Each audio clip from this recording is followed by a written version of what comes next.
And I think healthcare is incredibly immature in that. And I see it all the time in the media, the rhetoric around providers and funders.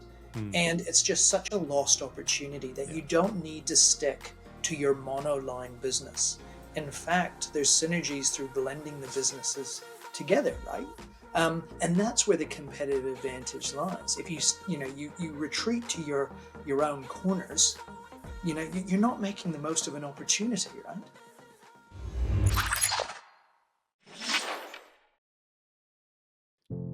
Hi, it's Phil, and in this episode of Partnership Plus, we get to meet David Simpson, who has been operating in partnerships in healthcare in New Zealand and Australia for the better part of his career.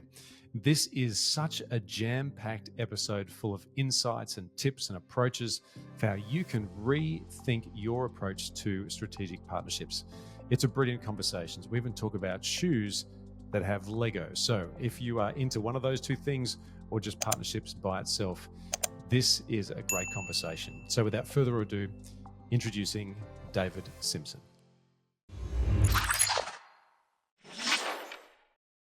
So Dave Simpson, it is so good to see you today. Likewise, Phil. Nice to join you. Well, we're going to go through a few different chapters and iterations here, but before we do, let's dive into the David Simpson backstory. Where did you come from, and what had brought you to where you are today? It seems like a long story, Phil. I'm reminded of that when I'm getting closer to another big number, but still youthful at heart. Look, not often where I sort of start with this stuff is I was born in Canada, raised in New Zealand. We came to New Zealand in 1990. We're supposed to be here for a year, and many decades on, still well and truly a Kiwi. But I've been fortunate enough through my life to experience, many different places. Having lived in the UK for a while, 6 years in Australia, obviously, where I met you, and then moved back to New Zealand about 3 years ago. And my career has been very much, the jungle gym, not the jungle gym, and not the ladder.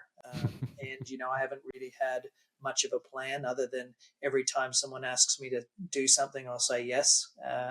And sort of, I think over my career, I've built confidence in kind of backing myself and had great leaders who have backed me and given me these opportunities and sort of got me where I am. Originally sort of clinically trained, as I say, as a physio. I wasn't very good, so I moved to the commercial side of healthcare, where I've sort of spent the last couple of decades. And love what I do. I love being able to make a systemic impact across health systems. And as I said to somebody recently, I feel like I've got some of the most purposeful work anyone could ever have, and particularly when people need it at moments of truth in their lives. If we can make it just a little bit better, that's incredibly satisfying and rewarding. It's interesting. So we met as we were on the Australian side, thinking about how do we introduce new diagnostic technologies for wellness and healthcare into the New Zealand market. And after that first conversation, my team went to New Zealand. We went to your organisation, Southern Cross Healthcare. And I think it's fair to say that we were completely blown away by the intentionality of that organisation and the way that they think very deeply about the entire New Zealand population and its health over not just a quarter or a year or a 5-year plan, but over a generational kind of perspective. And I remember just being a bit overwhelmed by that, because you don't often see that kind of approach. And we were there to create a really new and impactful partnership. And really all we had to go on was the goodwill that had been established essentially by you and your organization and ours. And it created a really warm welcome into an organization. So you've been doing partnerships for a very, very long time. When you think about what it takes to build a really fantastic partnership, what do you think of it? What do you think of the core ingredients that make that work? Like what are we mixing into the bowl to make something from nothing?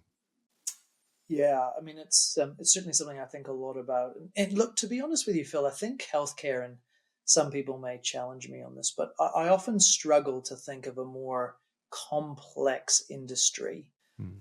And we all know that for a variety of reasons, right? The payer and the consumer are different versus the provider. You've got this weird sort of triumvirate type relationship of relationship that's not sort of typical in most markets, right? Willing buyer, willing seller.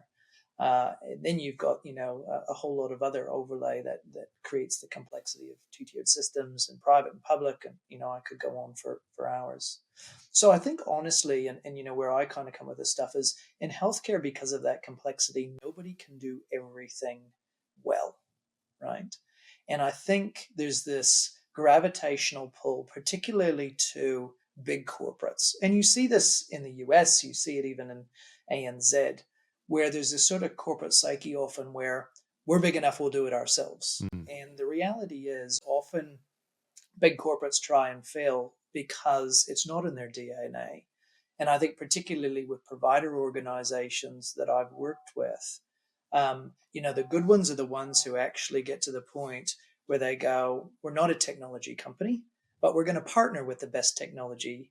We're going to bring our expertise and experience and domain knowledge to the problem we're trying to solve or the opportunity we're trying to improve. And we'll actually build something together. And to your question around then, I guess, ingredients and where I like to start with partnerships. And I work across a number of different types of partnerships, from technology to clinical, etc. It really does start with values. Number one, is there values alignment? Because that's the enduring part, right? Mm. If you actually have aligned values and what you feel is important in business and life. And then the second one is around ambition. I think also being clear on what is the shared ambition that you want together. And most of the time, I think spending that time up front, right, at a foundation on sometimes, it feels like it's really takes a really long time. But my experience is if you spend the time up front, right, it actually gets a whole lot easier. And there's a great Abraham Lincoln quote. It's my favorite one. And something goes along the lines, if I had 7 hours to chop down a tree, I'd spend 6 hours sharpening my axe. And I think there's never a better quote to partnerships is spend the time up front. You solve a whole lot of programs and issues later on if you take that approach.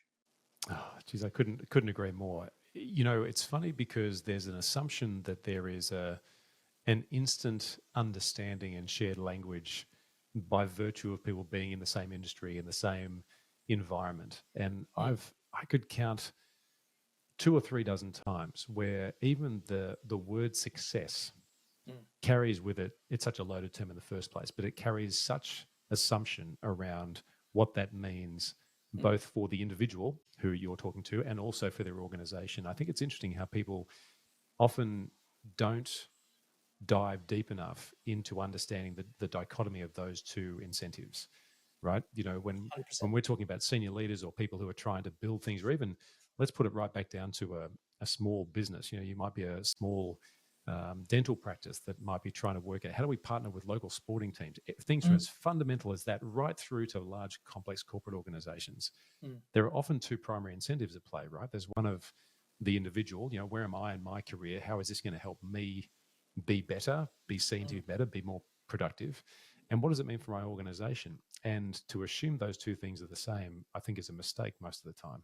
And the only way you can get to that point is by having these conversations to tease that out.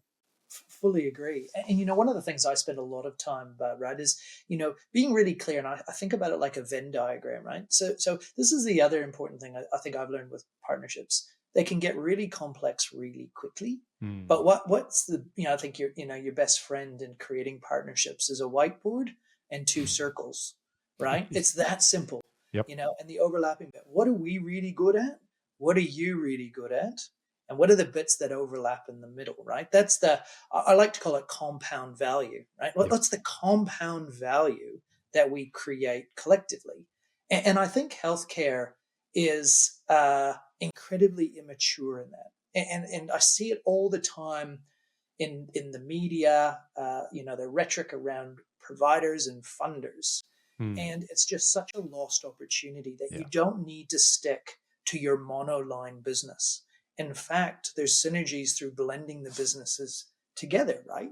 And that's where the competitive advantage lies. If you retreat to your own corners, you're not making the most of an opportunity, right?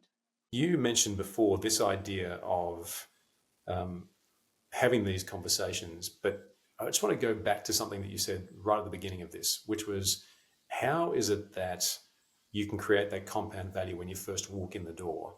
Mm. And that Venn diagram approach, compound value, is super important.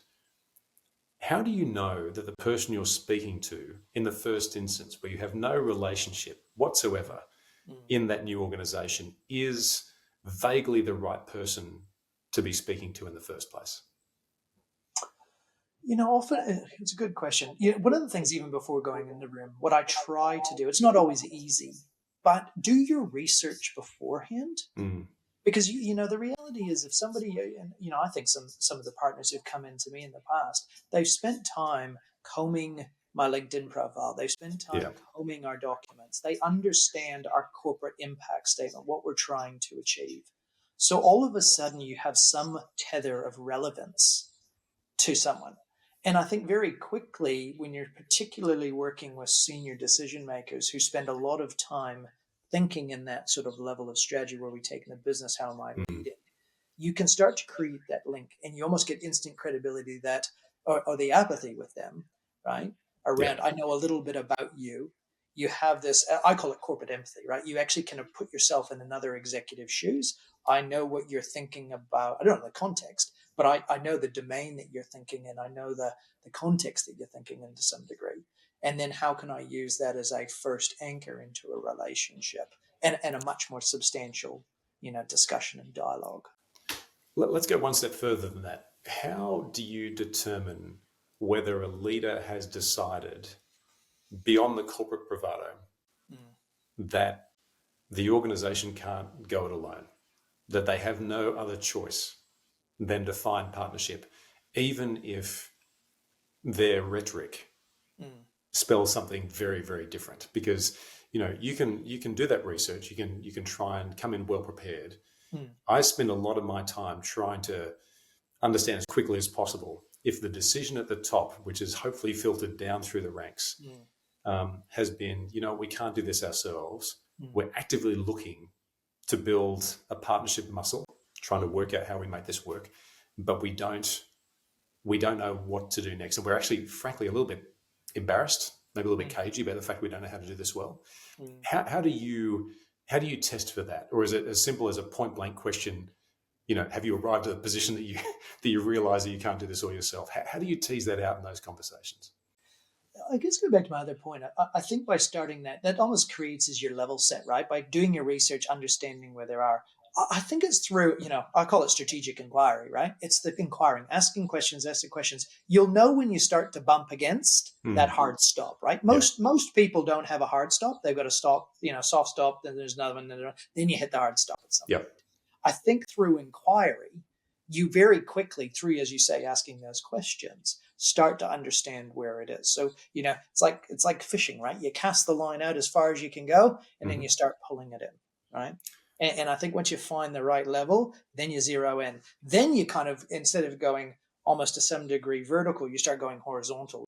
What's the art of the possible? Where is there the opportunities? Where are the synergies? The old cliche of 1 + 1 = 3, like starting to play around with ideas, then starting to visualize it on the, double sort of circles. Then you're starting to get materiality in it, right? And then you can start to flesh it out into past concept, into more tangible actions, I think. I love that. It's funny, when we started to think about partnerships seriously at Drop Bio Health, I pulled an old document that I'd written at, I think, 2 companies before that, which was a 5-page document. An old mentor of mine had said to me, never walk into a conversation with a blank piece of paper, but always walk out of the 3rd meeting with a document that can be a sales document. And what we ended up doing was creating a template, which was a 5-slide co-design template, which has exactly what you were describing. At slide 3, there's a Venn diagram. Slide 1 is what are the 3 steps we have to undertake in this very unique partnership to develop trust, and just make it very obvious.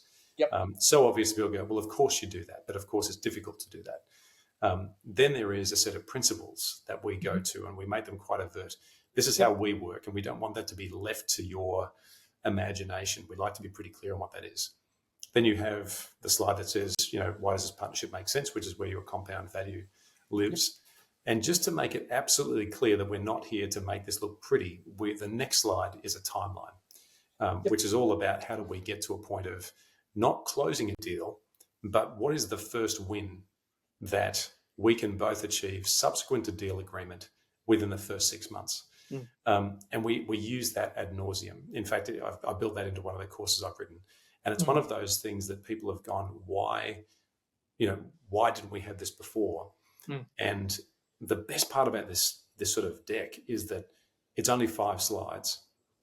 And it can be used, once it's locked down, it can be used as a sales document, as the way to sort of build a coalition of the willing. In the organization, you're never going to get party to. And it creates a huge amount of groundswell, which is ultimately pretty positive. And I love what you say, right? You've absolutely nailed it. I've got this, I think I've learned probably the hard way, if I'm honest, right? Because I think there's this tendency to kind of get as much as you possibly can. Let's look at all the opportunities and whatever else. And 99% of people, I think, implode when they get any more than 3. So we often talk about the law of 3s. Get it into 3 points. People can consume that. They can manage it. It actually feels like, I can walk out of this meeting today and I can do those 3 things. If I give you a list of 12, you're just like, oh my God, right? Add it to the other 462, right? And I don't even know how many that makes, but it's a lot more than anyone can do. So I think sticking to the law of 3 is so important. And also, break it down into bite-sized chunks, exactly as you say, right? Is often I'll talk about 3 streams of work or 3 phases or whatever else, whether or not that's with your team, the functional leadership, whether or not that's with your board, whether or not that's with the market. Again, the law of 3 works because people can understand in bite-sized people what comes first, what comes second, what comes third. And I can actually see a path through it, right? And it keeps me motivated, keeps me interested. It doesn't feel like it's too far, out in the future that we're never going to get there. Yeah, super, super interesting. And I guess the other piece to this is trying to work out how you reward the people that took the risk on the other side of that partnership. So, whenever you go into these and the reason we talk about that first win within the first 6 months of, post signing the agreement, is that, somebody ultimately, or a group of people on the other side of that partner organization have taken a risk, right, to bring you into their organization. And I feel as though in life, you get only a certain number of cards that you can play in order for you to bring people in. I coined this term, promise cards. And a promise card, let's say you get 6 in your hand, and putting one of those on the table essentially is, I'm putting my reputation, I'm putting my career at risk ultimately to bring in this other organization. I'm really hoping it's going to work. Yeah. And the best partnership leaders acknowledge that is happening all the time when you're introduced to an organization. So it's sort of incumbent on the person coming in and pitching with that other person to make them look good. So they can pick that promise card back off the table and they can redeploy it another time. I'm going to use it, yeah. And I've found that to great effect in my teams, where it's been, do not ever take the opportunity that someone's given you to bring you into their organization for granted. At no point should you ever do that. Yeah, I really, really agree with that, Phil. And I think this is, controversial. Nothing makes me more concerned than the alarm bells going on when you meet somebody the first time and they said, we want to do a partnership. And often you'll say, okay, you're using the big P word. And you say, what does that mean to you? Right? Describe to me what a partnership means. And to me, 95% of the time, what they're saying is, I want a transactional sales relationship with you, right? And it's like, hold on, that is the same, that is something completely different. And often the way I start to define partnership is, I think in my world where we partner with medical specialists, we partner with technology companies, etc., it's like a marriage, and it's mutual loss and mutual gain, right? Like the same thing. It's not all upside for you and all downside for me, and you charge me more and I pay less. Like it doesn't work like that. A partnership is symbiotic in terms of up and downside. And, I often will challenge people and say, unless the relationship is based on that, what you're talking is about a transaction versus a partnership. So what do you actually want? And most actually that starts to go, I don't have any point of reference for that. We don't do downside. We just sell upside, and this is the price, and I might be giving you a discount. I'm not talking about a discount, right? I'm talking about, either, either being successful together, to your earlier point in defining that word, or we both fail together. That's it. I mean, the moment, and I can't tell you how strongly I've resonated with this, the moment I hear someone say, particularly in their role, I'm a partner something, or I'm here to partner with you. Sadly, that word has been so overused in the wrong context to execute on transactions that it's sort of watered that down. And I guess that's why I've got a job. So, when we start to help people understand that we're talking about an era that we're trying to create, we don't use the term duration, or tenure. We try to use this term era because, for the most part, people who say, what an end of an era, they're reflecting on what's been usually a pretty positive experience, right? Where it's been, I really would have liked this era not to have come to an end.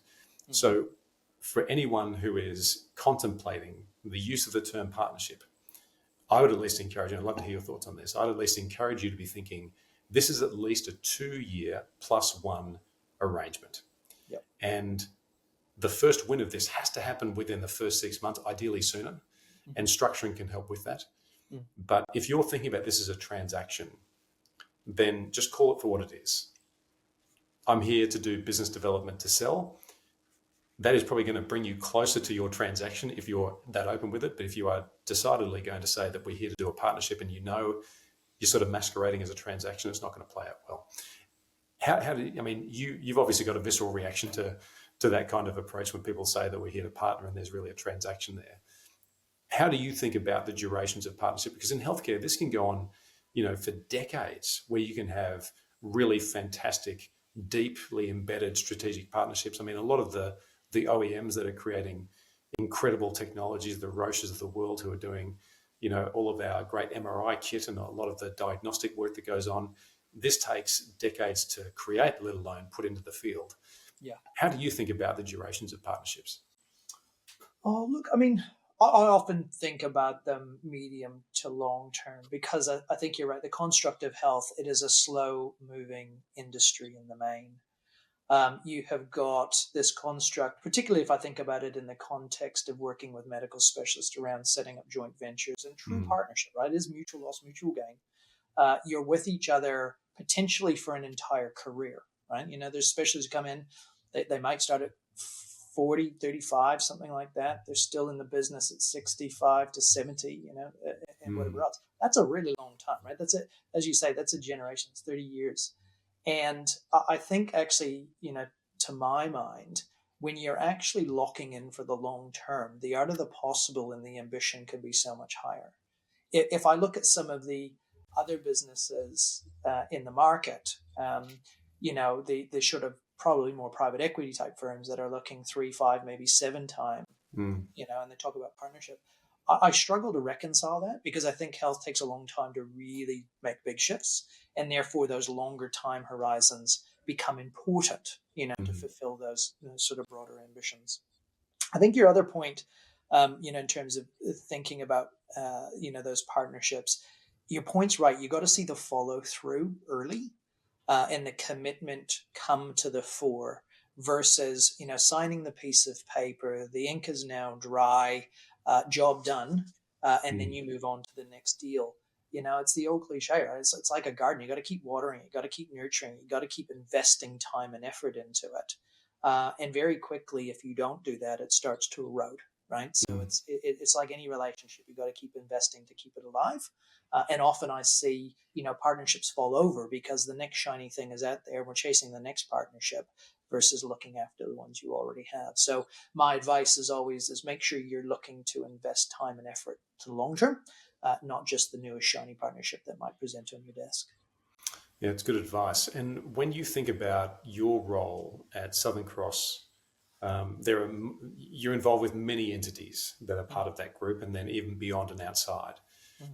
When you think about a role like yours, which is presiding over and has all the deep relationships into all those places, if organizations are thinking about having a very senior role like yours in their organization, outside of healthcare, inside of healthcare, wherever it might be, how does that role function alongside more traditional kind of roles that might be things like the CMO for marketing, or in a business development kind of organization. How have you seen that evolve, and how does that work in your current organization? Just to give the CEOs who are listening a view about how they might organize their people for greatest impact. It's an interesting role. Effectively, in some ways, I often see my roles over the last few have been sort of, I call it a chief connection officer, right? I think partnerships require the entire enterprise to get in behind them to really realize the value. And I think the businesses I've worked in years going, we're not just partnering on a brand. We're actually partnering on operational excellence. We're actually bringing marketing. We're bringing financial services. We're bringing a whole system to a partnership. And that is not a single chief, strategy or chief partnership officer. That's the entire business. So in the role, you need to connect all parts of your enterprise into all parts of your partnerships enterprise, right? And that's also really important to make them enduring, to my earlier point, right? If every one of the partnerships is based on a one-to-one relationship, right? That's pretty flaky and pretty fragile. You actually need depth across an executive team and probably back within the business, so those links continue to strengthen and you're not losing corporate knowledge over time, and that value is not eroded through the partnership, right? It's locked in for the long term. Yeah, it's interesting, and that actually touches on a really important tactic when we teach partnerships, and it's really about when you are about to move into a formal arrangement. So you've gone through the process to understand if there's a there, the art of what's possible has been well established. There's nothing worse than there being a single point sensitivity on the other side of the aisle, where someone moves, there's an organizational change in priorities, there's a shift in the structure, and all of a sudden there's just a lack of access to try and get done what you thought could happen. We often say in the rule of 5 that it's important to try and use LinkedIn to its best and plot a path to at least 4 other people that are in addition to the person who you're dealing with directly. So there is a corporate knowledge, and frankly, to have a cheer squad on the other side for you to get early warning on new changes that are happening inside the organization, or frankly to deliver value to people who are outside of the direct partnership arrangement, so that they can see there's potentially additional value. It's just creating a network and a net effect that's hopefully going to give you a little bit of extra resilience should the organization change, which of course it always does. And that's one thing I think people get blindsided by. It was going so well, we had great momentum, all of a sudden someone left. It's like, well, it's going to happen, right? It's going to happen every day. It absolutely is. It absolutely is. Just thinking about your earlier point around, what is the ingredients. It almost sounds like stating the obvious, but a few years ago, lucky enough to be in the US with a remarkable healthcare organization, one that I really really admire, and speaking with one of their senior executive, and this is really early on in resetting our strategy, and said to this individual, if you were going to give us 3 pieces of advice, what would those advice be? You're kind of leading the global sort of pointy edge on this stuff. And he said, David, my first bit of advice would be, if you want to be successful in healthcare, align incentives. He said, the second piece of advice I would give you would be align incentives. And he said, the third piece of advice I would give you is align incentives. Well, I got it. I understood that. But it almost becomes a bit of a mantra for us now, right? We think about that as good partnerships are about aligning incentives. It's about in our world, it's about clinical incentives. How do we deliver the best possible care we can to those people, who come to us, for care in their time of need? There might be also, aligning incentive around operational excellence. How do we make things more efficient, more effective, deliver better value? Is really important. And then ultimately, the financial incentives also come into that system, right? And I think by kind of wrapping these things all together, getting aligned, it creates a very strong nexus, a very strong bond that becomes hard to break, but actually becomes a very good foundation to do more upon, right? Like it is the basics that you have to just really, really get right in the first instance. Let's double click on that comment you made about operational excellence. At 2 of my companies, we found that because we were small and we needed to create technology which was available in different formats, but not in the format we needed or we thought we needed to have it developed in, we ended up going to some of our suppliers and we worked really hard to convert them into partners. And one of them was, a company that built antibodies for use in diagnostics, and tremendously talented, deep, technical team of scientists and clinicians. And they had gone to work for that business to solve the kinds of problems that we were setting out to solve, but their value proposition sort of went only so far, and correctly so. It was up to us to try and work out what we could do with that. But when we were speaking to their business people or their business development people, they could also only take it so far. And it was at my suggestion that we get around a virtual whiteboard. They were in the US and we were in Australia. And we started to have this conversation about what we were thinking. And yes, it was under an NDA, so we could talk reasonably freely about what was going on. But what really caught me off guard was how little companies often want to engage with essentially the R&D coalface of another business. And the R&D interface is often there guessing about what it is they're trying to create. And we built a bridge between this pretty quickly and the trust that we created there was such that the business development people, who were often quite strong on protecting the channels of communication, they wanted to know what everything was going on. Not long after we started this exchange, we were able, with their permission, quite comfortably to have a whole range of exchanges via email and via other conversations, which yielded a vastly different outcome for the partnership. The partnership in the first place was one around supply chain. And it was about, on our side, so we could say to investors and our customers, we have agreements in place to make sure that this supply chain is solid. And it was during COVID, so everything was flying in every direction in terms of supply chain. But what we discovered was that we actually had access to a remarkable R&D partner that could do a lot of the heavy lifting and thinking that we'd only started to do. They had 30 and 40 years of experience doing this work. We did not. We had, 10, but we didn't have that sort of really strong coalface experience. And once we created that kind of relationship with them, it went from strength to strength, such that we ended up finding ways to make our products more efficient, less costly, more reliable in terms of delivery when we're talking about cold chain storage and transit internationally. All of these steps, and it didn't always work, but it worked. I can't imagine what it would have been like had we have not gone down that track to formulate that really solid bond. And now a lot of the people involved there are friends and professional colleagues who I think are just quite happy that the risk they took going to work for that business was such that they could do some really interesting scientific work. I feel as though we might have taken that to a new level because they had a chance to actually engage with people who are trying to really push the envelope.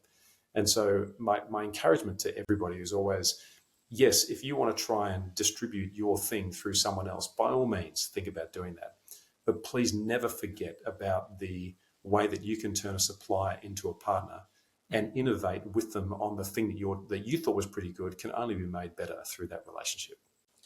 I think that's why we get along so well. I fully agree with you, and I think what I like that story. And I suspect if I asked you the question, I think sometimes what's really important is to give something away first in a partnership. That it's not always win-win, and I hate the win-win-win-lose thing. Right? Sometimes it is actually arguably win-lose in a partnership. But you go, actually, I'm going to give you something that's maybe not as beneficial for me today. But I know it's really good for you, right? But actually 3 months down the chain, I'm going to look for a bit of quid pro quo, right? Is actually next time, maybe I'm going to get a bit better for this one, and you're going to be a little bit less bitter.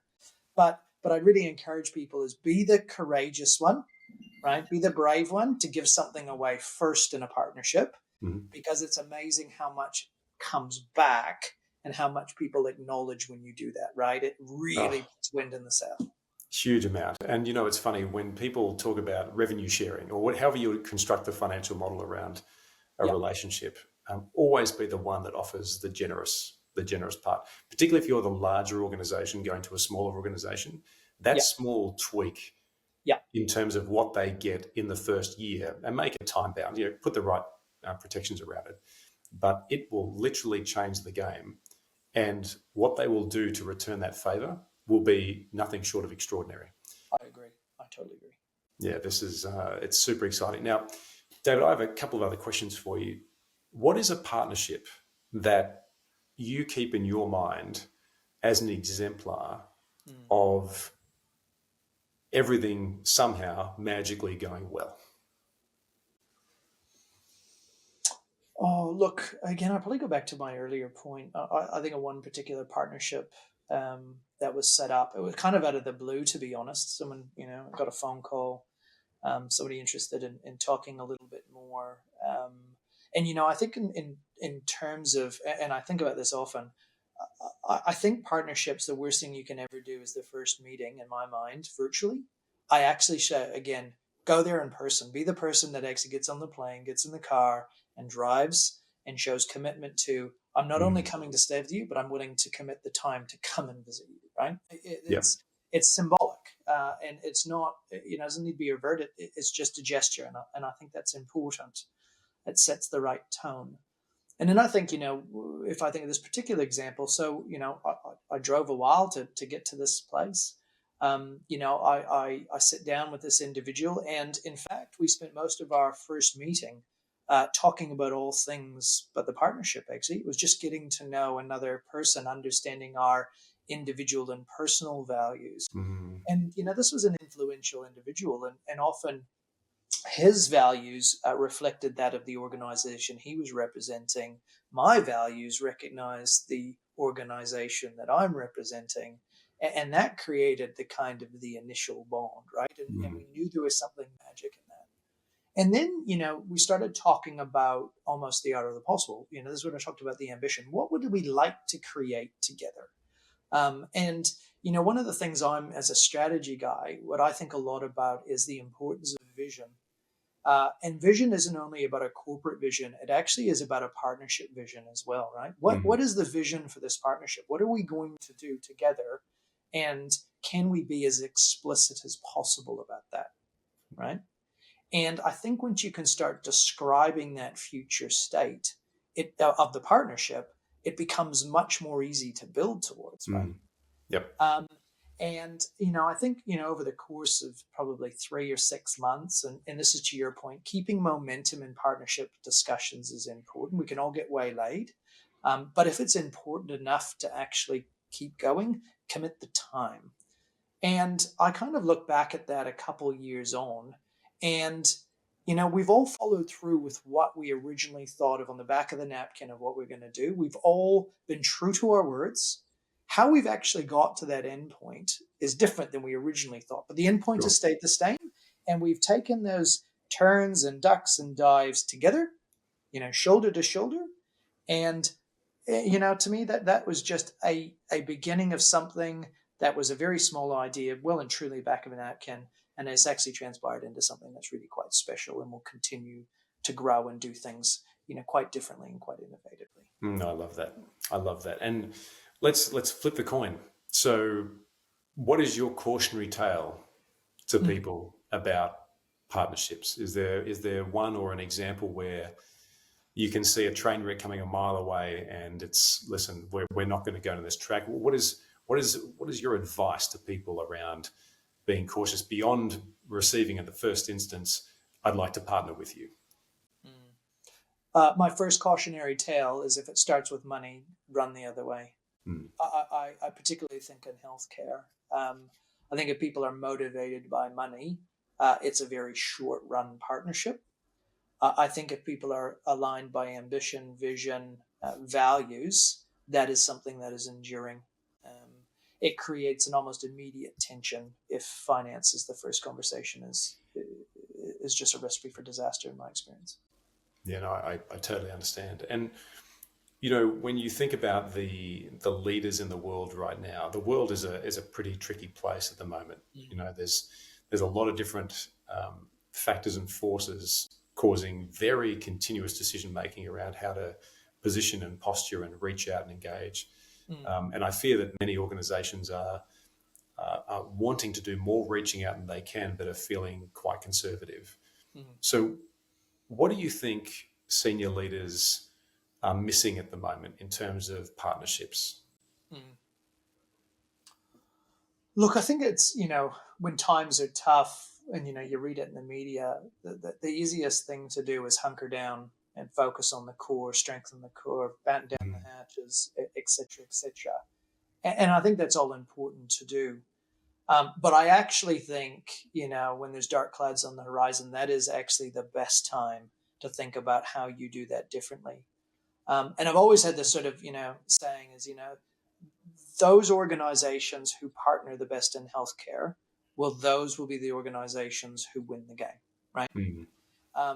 And I look at, for example, it was funny. I was in Dubai a couple of years. No, it was probably 18 months ago on the way back from an overseas holiday, and we're walking through the Dubai Mall, and there was a super cool pair of shoes, and it was a collaboration between Adidas and Lego.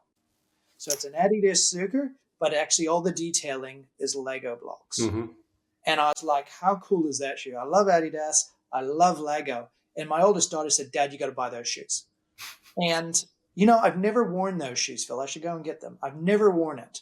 But I thought it was the greatest symbol, right, of how businesses who were both kind of struggling a little bit, over recent years to really be leader against Nike and against sort of, Lego was struggling against online gaming and whatever else. But here's two companies who actually come together to create something quite different. That here's me going, I got to buy that shoe because that is really cool. They've started to challenge their own category. They've blended the categories. And actually now you've sold another pair of shoes to David Simpson. And I go, I've got the coolest pair of shoes that I've never worn, but it's a great symbol, right, of how two businesses to come together. And I think that is the massive opportunity for healthcare to move away from their very historic, traditional swim lanes, a monoline business, start to think a little bit differently, start to look for those synergies between each other and how can they capitalize on them. Most of all for the actual patients in which we serve, they deserve better. They do deserve better, and we can do better. But you actually need to work with others to do better. You will have your boundaries as a single organization. Find the best people who do what you need to do, and win together. I love that very much, and I do hope in the next 24 hours those shoes do see the light of day. I hope someone in your family just goes, actually, you know what? Get those shoes. Let's get those out. That's right. That's right. Fantastic. I'll send you a picture of the shoes. I'll send you a picture of the shoes, Phil. Oh, please send me a pair of those shoes. I feel now that I want a pair of those shoes. They don't even have a scuff on them, right? They're pristine. Look, if they're a size 13, I'm happy to take them off your hands. You're a taller man than I am, Phil. Now, we have a 5-question rapid fire. Can I send them your way? Go for it. All right, here we go. Question 1. Complete this sentence. Partnership is the way to win in business. What content are you loving at the moment? Making New Zealand healthcare better. What's the worst piece of advice you've received and why?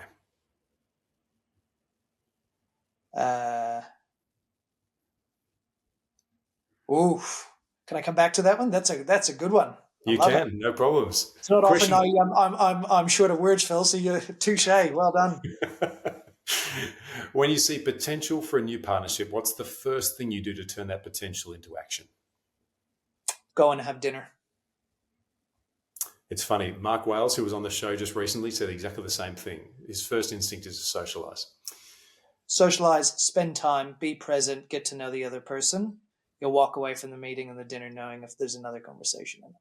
Love it. Final question before we do come back. I'm not going to let you off the hook off that previous question. What's one thing you're deeply grateful for right now? My family. Let's go back to that other question. What's the worst piece of advice you've received and why?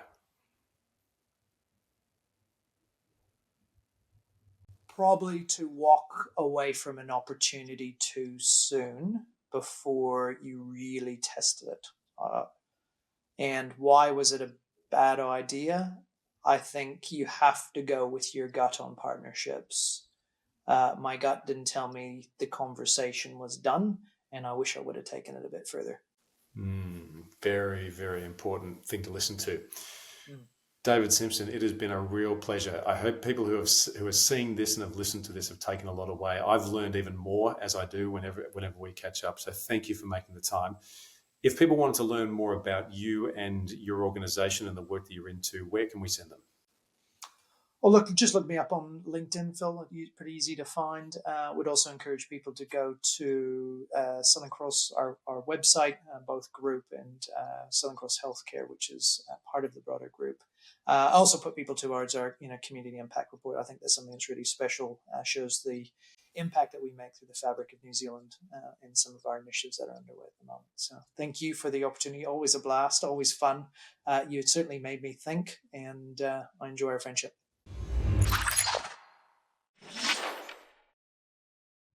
Hey, it's Phil, and thank you so much for making it to the end of this episode of Partnership Plus. If you're one of the 61% of people who have discovered this episode and you haven't subscribed to the YouTube channel, please go ahead and do that. The bigger the channel, the bigger the guests. Thanks again, and I'll see you in the next episode.